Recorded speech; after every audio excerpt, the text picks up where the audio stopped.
तो कुछ ट्रेलर्स होते हैं जिनको देखने के बाद में फ़िल्म की जो हाइप है ना वो बहुत ज़्यादा बढ़ जाती है और कुछ ट्रेलर्स होते हैं जिनको देखने के बाद में या जिनके बारे में सुनने के बाद में प्रोड्यूसर्स पे बड़ा गुस्सा आता है। और अवेंजर्स डूम्सडे का जो ये ट्रेलर आया ना, ये दोनों कैटेगरीज़ में फिट होता है क्योंकि देखने को मिला नहीं, लेकिन इसका डिस्क्रिप्शन पढ़ने के बाद में जो हाइप है वो भी बढ़ रही है। सिनेमा कॉन में ये ट्रेलर रिलीज़ किया गया था और बस वहाँ की ऑडियंस को ही दिखाया गया है, बाकी जो पूरी दुनिया उसने सिर्फ डिस्क्रिप्शन ही पढ़ा है। और पूरी रात मैंने वेट किया था कि यार इसका ट्रेलर आएगा, सिनेमाकॉन में अनाउंसमेंट होगी, कुछ तो मिलेगा देखने को, कुछ नहीं मिला। लेकिन फिर भी इसके बारे में बात करने से मैं खुद को रोक नहीं सकता। तो आज की जो वीडियो है ना, ये इसी ट्रेलर का ब्रेकडाउन होगी। जो ट्रेलर मैंने देखा नहीं है, सिर्फ डिस्क्रिप्शन के बेसिस पे मैं इसका ब्रेकडाउन करने की पूरी कोशिश करूंगा। तो हाँ, हो सकता है कि मैं कुछ सीन्स को ड्रामेटाइज कर दूं, ओवर ड्रामेटाइज ही कर दूं वीडियो को स्पाइस अप करने के लिए, क्योंकि देखो ट्रेलर मैंने देखा नहीं है, डिस्क्रिप्शन पढ़ा है, उसमें इतना भी डिटेल में नहीं बताया गया है, तो थोड़ा मुझे खुद से ऐड करना पड़ेगा। ट्रेलर की शुरुआत होती है कंप्लीट साइलेंस है, यानी कि ना कोई बैकग्राउंड म्यूजिक है और ना ही कोई साउंड डिजाइनिंग है। लेकिन यहाँ पर नोटिस करने वाली चीज है कि हल्की फुल्की हार्ट बीट की साउंड आती रहती है। अब ये बड़ी इंटरेस्टिंग क्रिएटिव चॉइस है क्योंकि इसकी वजह से ऐसा लगता है कि हम किसी हॉरर फिल्म का ट्रेलर देख रहे हैं। और मार्वल यूजुअली तो ऐसा कभी करता नहीं कि कोई कंटेंट हो जो हॉरर पर बेस्ड हो, यानी कि पिछला जो बेस्ड था वो doctor strange multiverse of madness था, या फिर मून नाइट को हम कह सकते हैं। एनीवे, इसके बाद में हमें ना एक टूटी फूटी सी जगह देखने को मिलती है जो कंप्लीटली मतलब तहस नहस हो रखी है, और फिर कैमरा ऊपर जाता है और हमें दिखता है कि वहां पर एक लोगो है एक्स मेंशन का, यानी कि चार्ल्स जेवियर की जो स्कूल थी म्यूटेंट्स के लिए, वो तबाह हो चुकी है। और इसी शॉट से ये भी कंफर्म हो जाता है, वैसे तो टीजर में भी कंफर्म हो गया था, यहाँ पर पूरा कंफर्मेशन मिल जाता है कि एक्समैन का जो यूनिवर्स है ना वो खत्म हो रहा है या फिर खत्म हो चुका है। इसी डिस्ट्रक्शन की झलक हमको टीजर में भी देखने को मिली थी, जहां पर साइक्लॉप्स तो भाई साहब गुस्से में बिल्कुल पागल हो रखा था। एनीवे, डिस्क्रिप्शन के हिसाब से चले तो इसके बाद में हमें एक्स मेंशन के अंदर का सीन दिखाया जाता है, और एक्स मेंशन के अंदर हमें दिखाया जाता है कि चार्ल्स जेवियर अपनी व्हील चेयर पर बैठा हुआ है और वो विंडो से बाहर देख रहा है। और बाहर क्या देख रहा है कि वहां पर ना टोटल तबाही है, या फिर शायद से उसे कुछ कॉस्मिक फ्लेम्स जैसा कुछ दिखाई दे रहा है, और तभी वहां पर जोर से लाइट चमकती है। अब यहाँ पर मुझे रिसर्च करते समय एक इंटरेस्टिंग डिटेल पता चली चार्ल्स जेवियर के एक्सप्रेशंस को लेकर। मतलब ऐसा बताया जा रहा है कि उनके जो एक्सप्रेशंस है ना वो ऐसे हैं कि वो हार मान चुके हैं। मतलब एक ऐसा सुपर पावर बीइंग जिसके पास में टेलीपैथी है, वो समझ चुका है कि अब एंड आ चुका है। वो अपनी डेथ को आते हुए देख रहे हैं और वो कुछ भी नहीं कर सकते। और फिर अगर डिस्क्रिप्शन के अकॉर्डिंग चलें तो इसके बाद में एक आवाज सुनाई देती है, और वो आवाज होती है रॉबर्ट डाउनी जूनियर के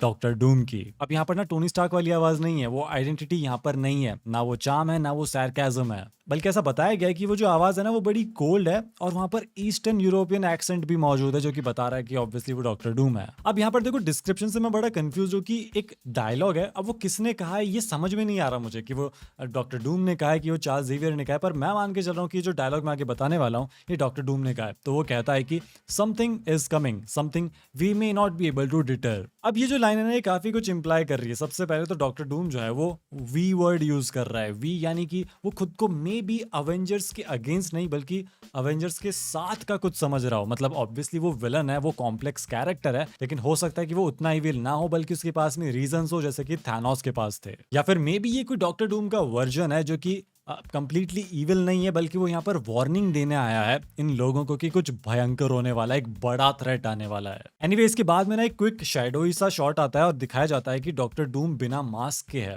और उसके चेहरे पर स्कार्स है जैसे कि कॉमिक्स में होते हैं। लेकिन इंपॉर्टेंट चीज यहाँ पर ये है कि उसने नील कर रखा होता है, वो घुटनों पर बैठा होता है। अब देखो डॉक्टर डूम जैसा super powered being, super villain, Marvel का सबसे बड़ा विलन जो किसी के सामने नहीं झुकता, अगर वो यहाँ पर घुटने टेक कर बैठा है तो यानी जरूर उसके साथ में कुछ तो बहुत ही बुरा हुआ है। वो कहीं से बहुत ही पेनफुल चीज देख कर आ रहा है, उसके साथ में कुछ तो बहुत पेनफुल हुआ है, या फिर वो कहीं पे कुछ हार कर आ रहा है, क्योंकि उसका इस पोजीशन में बैठना बड़ा ही अनयूजुअल है। उसके बाद में वो एक चीज भी कहता है, before this day is done we shall be faced with an unthinkable decision. Clearly पता चल रहा है कि वो यहाँ पर किसी ऐसी चॉइस की बात कर रहा है जो मल्टीवर्सल लेवल पर चीजों को इंपैक्ट कर सकती है, यानी कि एक ऐसी मॉरल चॉइस होगी जो कि पूरे यूनिवर्स को चेंज करके रख देगी। इसके बाद में सीन चेंज होता है और डिस्क्रिप्शन के अकॉर्डिंग अब हम पहुंच चुके हैं न्यूयॉर्क में अवेंजर्स टावर पे, जहां पर अवेंजर्स टावर को कंप्लीटली रीडिजाइन कर दिया गया है, और पहले का जो ए लोगो होता था ना रेड कलर में, वो वापस आ चुका है। अब हमने होमकमिंग में देखा था कि ये जो अवेंजर्स टावर है इसको वैकेट कर दिया जा रहा था, ये किसी और ने परचेज कर लिया था, इसको रीडिजाइन कर दिया जा रहा था,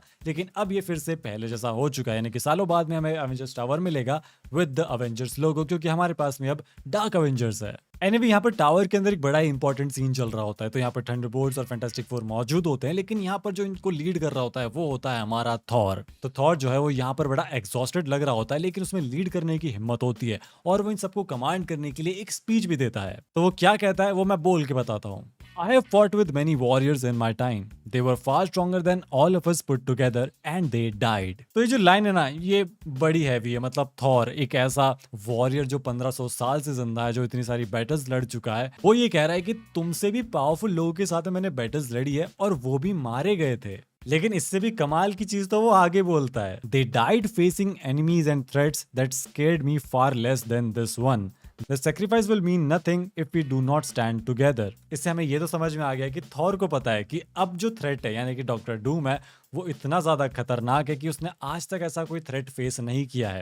यानी कि अब तक वो जिन लोगों से भी लड़ता था ना वो इससे तो कमजोर ही थे, और जिन लोगों के साथ में वो लड़ता था उस थ्रेट के अगेंस्ट वो बड़े पावरफुल थे, लेकिन फिर भी वो मारे गए। यानी कि वो कह रहा है कि थंडरबोल्ट्स और फैंटास्टिक फोर तुम तो भैया कुछ नहीं हो, मोस्ट प्रोबेबली तुम यहाँ पर मरने वाले हो। और यहीं से मुझे लगता है कि इन्फिनिटी वॉर रिपीट होगी। हमें पता है कि उस फिल्म के एंड में क्या हुआ था, और मुझे लगता है कि ये भी 2 पार्टर फिल्म होने वाली है। का नाम है डूम्सडे, का नाम है सीक्रेट वॉर्स, और डूम्सडे का एंड भी कुछ ऐसा ही होगा जहाँ पर काफी सारे सुपर हीरोज मारे जाएंगे। और मुझे नहीं लगता कि यूएस एजेंट इस सब मामले से निकल पाएगा, वो भी जिंदा। एनीवे डिस्क्रिप्शन के अकॉर्डिंग यहाँ पर रैपिड कट्स आते हैं और फिल्म की स्केल को दिखाया गया है, क्योंकि यहाँ पर ना बहुत सारे सुपर हीरोज दिखते हैं, जैसे कि फैंटास्टिक फोर के सारे ही सुपर हीरोज, रीड रिचर्ड्स हो गया, सू स्टॉर्म हो गई, जॉनी स्टॉर्म है, द थिंग है, सब लोग दिखते हैं। और थंडरबोल्ट्स के भी सारे के सारे मेंबर्स दिखाए जाते हैं। लेकिन इसके बाद आता है एक इंटरेस्टिंग शॉट जहां पर वकांडन फोर्सेस मतलब शूरी और एम्बाकू और टैलोकैन की साइड से नेमोर एक डिप्लोमेटिक मीटिंग कर रहे होते हैं।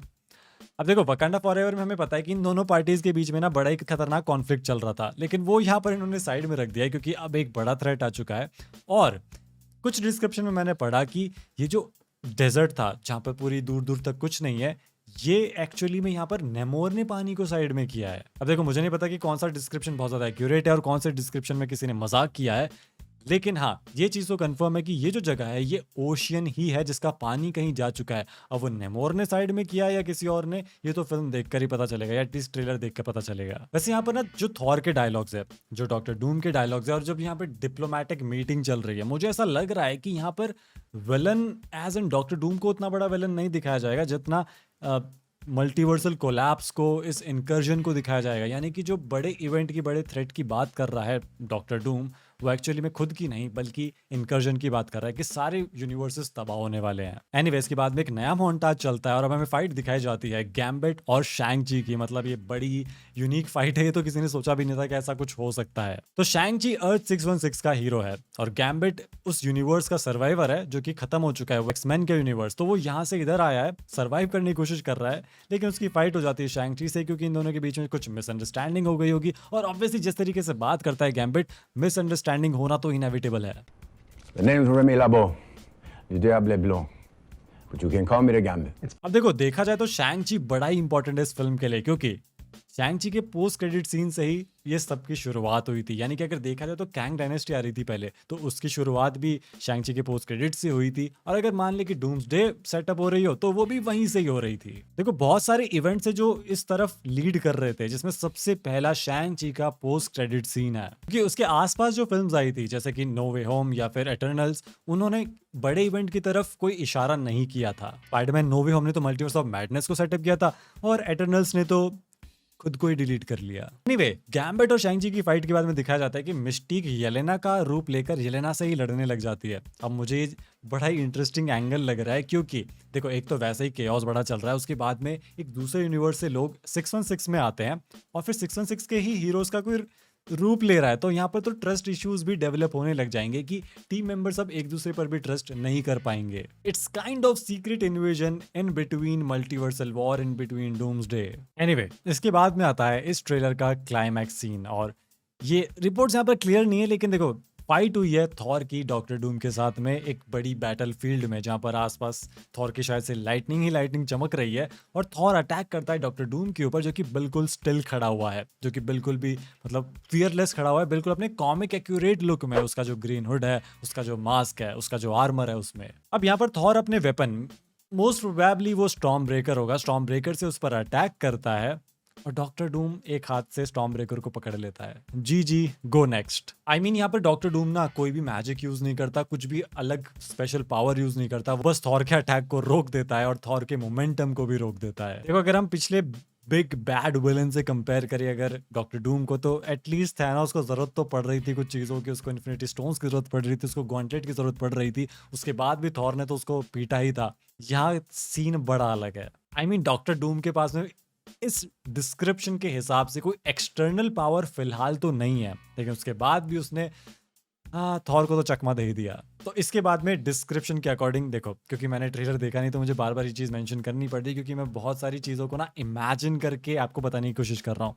तो होता ये कि थॉर कहता है कि we are going to need a miracle, क्योंकि ऑब्वियसली डॉक्टर डूम ने उसकी तो फाड़ ही दी। और यहाँ पर आता है इस ट्रेलर का सबसे खतरनाक वाला हीरोइक मोमेंट, क्योंकि इस डायलॉग के बाद में एंट्री होती है क्रिस इवांस यानी कि स्टीव रॉजर्स यानी कि कैप्टन अमेरिका की, और थॉर कैप्टन अमेरिका को देखकर कहता है कि इट्स जस्ट नॉट पॉसिबल, क्योंकि हमने एवेंजर्स एंड गेम में देखा है कि कैप्टन अमेरिका पास्ट में जाता है इन्फिनिटी स्टोन्स देने, और जब वो वापस आता है तब वो बुढ़ा हो चुका होता है। और ये बात थॉर को पता है, उसे पता है कि कैप्टन अमेरिका ने अपनी लाइफ जी ली है और वो बुढ़ा हो चुका है। लेकिन यहाँ पर जब कैप्टन अमेरिका आता है तो वो वॉर टॉन लुक में होता है, उसके बाल लंबे होते हैं, ऐसा लगता है कि वो वॉर लड़कर आ रहा है। उसका जो लुक है वो बताया जा रहा है कि इन्फिनिटी वॉर में जो उसका लुक था ना नोमैड वाला, उससे भी काफी ज्यादा रफ लुक है यहाँ पे। डिस्क्रिप्शन के अकॉर्डिंग ये बताया जा रहा है कि यहाँ पर स्टीव रॉजर्स अपना हाथ आगे बढ़ाता है और म्यूनिर उसके हाथ में आ जाता है, यानी कि थॉर ने डॉक्टर डूम के ऊपर म्यूनिर से अटैक किया था, ना कि स्टॉर्म ब्रेकर से। लेकिन इससे एक चीज तो कंफर्म हो गई कि स्टीव रॉजर्स की जो वर्दीनेस है ना वो अभी भी मौजूद है, वो अभी भी वर्दी है म्यूनिर को लिफ्ट करने के लिए, यानी कि उसने एंड गेम के बाद में जो कुछ भी किया, जितने भी डिसीजंस लिए,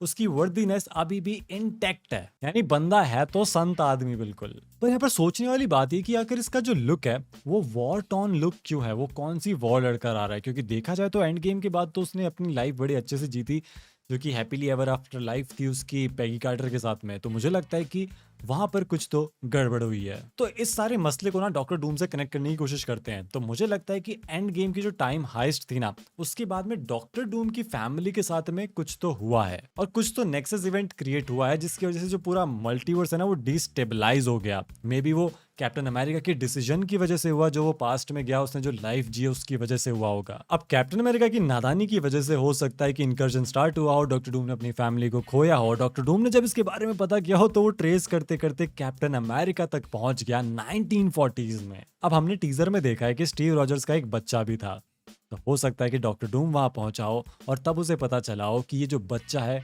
यही सारी जड़ है इस पूरे इनकर्जन का, डॉक्टर डूम की फैमिली को खोने के पीछे यही बच्चा उसकी वजह है, क्योंकि वो एक नेक्सस इवेंट हो सकता है। यानी कि ट्रेलर की शुरुआत में डॉक्टर डूम जिस अनथिंकेबल डिसीजन की बात कर रहा था ना, वो हो सकता है कि इस बच्चे को एलिमिनेट करना हो। इवन जो टीजर्स आए थे उसमें हमें ये भी पता चलता है कि थॉर की बेटी भी किसी मुसीबत के अंदर है। तो हो सकता है जितने भी बच्चे हैं क्या उन सबको एलिमिनेट करना पड़ेगा डॉक्टर डूम को। तो ये तो मेरे ख्याल से बड़ा ही डार्क एंगल होने वाला है कि अगर कैप्टन अमेरिका के बच्चे को मारना पड़ेगा सब कुछ फिक्स करने के लिए, डॉक्टर डूम की लाइफ फिक्स करने के लिए, तो हाँ ये अनथिंकेबल डिसीजन जरूर है। तो यहाँ पे ट्रेलर खत्म होता है, इसके बाद में एवेंजर्स डूम्सडे का टाइटल कार्ड आता है और रिलीज डेट वही है, ये ड्यून से टक्कर ले रहे हैं। तो हाँ इस ट्रेलर में तो मेरे ख्याल से भाई साहब बड़ी भयंकर चीजें हुई है, देखा नहीं लेकिन इमेजिन करके तो मैं बड़ा खुश हूँ कि भाई कैप्टन अमेरिका वापस आ गया है, थॉर टीम को लीड कर रहा है, we have fantastic warrior as well, और हाँ रॉबर्ट डाउनी जूनियर का ईस्टर्न यूरोपियन एक्सेंट में डॉक्टर डूम बनना। कमेंट सेक्शन में बताओ कि आप लोगों की क्या थ्योरीज है, आप लोगों को ये ट्रेलर डिस्क्रिप्शन कैसा लगा, मतलब